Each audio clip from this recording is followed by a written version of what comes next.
So now you have written your book proposal. Now what do? Do not send it into a publisher or an editor unannounced. What you want to do is you want to send a query letter or a query email to an editor.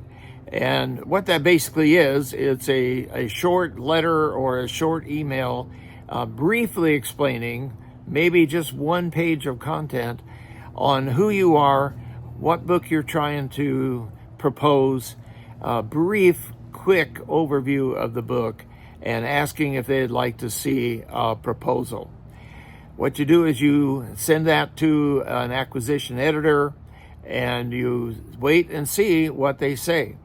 Now, it's okay to send that to a lot of different editors if you tell them that you're doing that. So somewhere in your short letter or email, say to them that this is a multiple submission. What that means is that you're submitting that to multiple editors.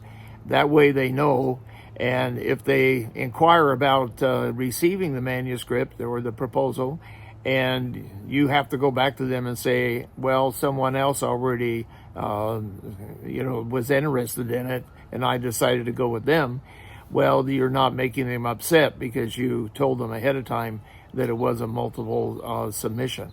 But it's entirely ethical to send a query letter to many different editors. Just let them know that you're doing that.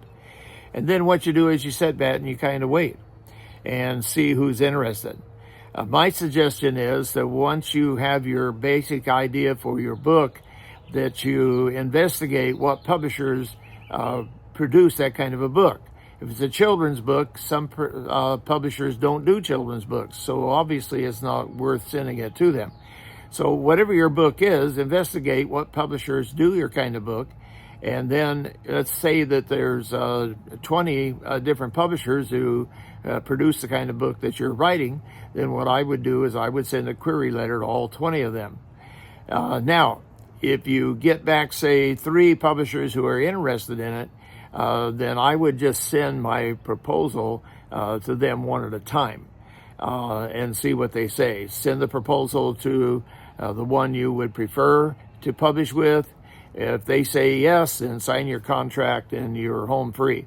If they say no, then go to the second publisher who is interested. If they say no, go to the third one. But do that one at a time with each of those publishers. We'll talk more about this next week.